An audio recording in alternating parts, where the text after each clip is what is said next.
ذرا توجہ فرمائیے، حضرت خالد بن ولید کا نام سنا ہے؟ یہ سیف اللہ ہے، اللہ کی تلوار۔ حضرت خالد بن ولید نے اپنی بیوی کو طلاق دے دی اور بڑا عرصہ وقت اچھا گزرا، طلاق ہو گئی، بیوی چلی گئی، ایک باغ بھی دیا تحفے میں۔ بعد میں آدمی پوچھنے لگا، حضور آپ نے بیوی کو طلاق دے دی، کیا معاملہ تھا؟ آپ فرمانے لگے کوئی مسئلہ نہیں، میری بیوی بڑی نیک تھی، پرہیزگار تھی، اچھی تھی، فرما بردار۔ انداز دیکھیے گا، کہنے لگا جناب عجیب بات ہے، طلاق بھی دے دی اور اچھی بھی بڑی تھی، کس بات پہ طلاق دی؟ آپ فرمانے لگے وہ میرے ساتھ 27 سال رہی ہے۔ کتنے سال؟ اور میں انتظار کرتا رہا ہوں۔ میرے نبی پاک صلی اللہ علیہ وسلم نے فرمایا جس کو اللہ تکلیف نہیں دیتا اس سے اللہ ناراض ہوتا ہے۔ میں نے 27 سال انتظار کیا، اس کے تو کبھی سر میں درد نہیں ہوا تھا۔ تو آپ فرماتے ہیں میں نے اسے ایک باغ دے کے بھیج دیا اس کے میکے۔ میں نے کہا تیرے اوپر چونکہ آزمائش نہیں آتی تو کہیں ایسا نہ ہو اللہ تجھ سے ناراض ہے تو مجھ سے بھی ہو جائے۔ مانے لگے اس خیال میں نے اس کو بھیج دیا ہے کہ اس پہ تو تکلیف ہی کبھی نہیں آئی۔ ہمارے ہاں ذرا ذرا سی آزمائشیں ہیں اور لمبے چوڑے پہاڑ ہیں۔ اور ایک اور بات سن لیں، آزمائشوں میں جو جینا سیکھ جاتا ہے نا، رب کریم اسے درجے بھی بڑے ہی عطا فرماتا ہے۔ جس کا دنیا میں کوئی سہارا نہیں نہ بنتا، پھر اسے خدا کی رحمت آگے بڑھ کے سہارا عطا فرماتی ہے۔ اپنی زندگی کے اندر آزمائش سے لڑنا، تکلیف سہنا، ذہن بنا لے، تکلیفیں آئیں گی، آزمائشیں آئیں گی، بیماری آئیں گی، مجھے برداشت کرنا۔ جس کے اندر برداشت ہے اس کا حوصلہ بہت بڑا ہے، اور جو برداشت سے آ رہی ہے وہ ختم ہو جائے گا۔ میرے رسول کریم صلی اللہ علیہ وسلم کی صحابیہ حضرت اسماء بنت ابی بکر صدیق، جناب صدیق اکبر رضی اللہ تعالی عنہ کی صاحبزادی ہیں، حضرت عائشہ کی بڑی بہن ہے، یہ وہی ہیں جو غار ثور میں میرے نبی کو کھانا پہنچایا کرتے۔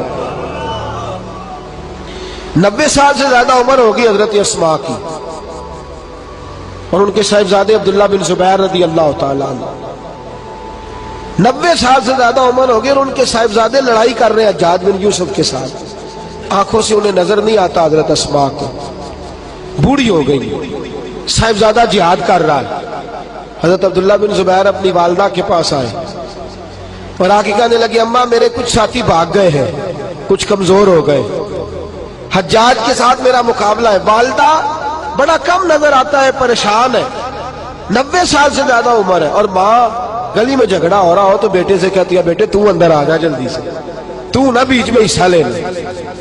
والدہ سے آ کے پوچھتے ہیں اماں میں کیا کروں، حجاج کے خلاف لڑ رہا ہوں، بہت سارے ساتھی کچھ چلے گئے ہیں ڈر کے، کچھ جو ہے وہ کمزور پڑ گئے، کچھ نے وہ بزدل نہیں ہے، وہ کمزور نہیں، لیکن انہوں نے حکمت سمجھی ہے تھوڑی دیر کے لیے چلا جانا۔ ماں کہنے لگی بیٹے پہلے تو یہ بتا کہ تو حق پہ ہے کہ نہیں، دولت کے لیے تو نہیں لڑ رہا، اقتدار کے لیے تو نہیں لڑ رہا۔ کہنے لگے اماں قسم اللہ کی عزت کی میں حق پہ ہوں، میں فکر امام حسین کا وارث ہوں، میں ظالموں سے لڑ رہا ہوں۔ تو ماں کہنے لگی بیٹے جا، پھر والدہ کہنے لگی جا میرا بیٹا، اور جا کے اس کے ساتھ لڑائی کر، اگر تو فتح یاب ہو گیا تو میں شکر ادا کروں گی، اور اگر تو شہید ہو گیا تو میں قیامت میں تیرے اوپر فخر کروں گی۔ تو کہنے لگے اماں وہ بڑے ظالم ہیں، بوڑھی ماں کا حوصلہ دیکھ، وہ بڑے ظالم ہیں، وہ تو مسلح کر دیتے ہیں، ناک کان گلا کاٹ دیتے، اتنا سخت میرا دشمن ہے۔ والدہ کہہ رہی ہے بیٹے سے، 90 سال کی بوڑھی اماں کہتی ہے بیٹا بکری کو ذبح ہوتے وقت تکلیف ہوتی ہے، کھال اترتے وقت تکلیف نہیں ہوتی۔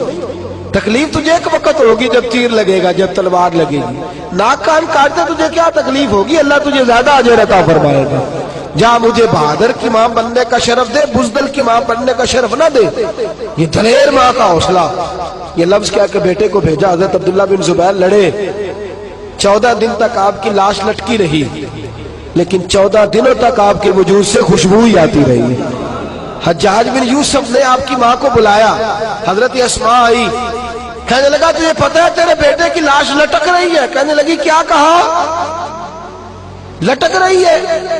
ہاں تیرے بیٹے کی لاش لٹک، کیا کہتے ہو؟ تیرے بیٹے کی لاش لٹک رہی ہے، پھر بتا لو۔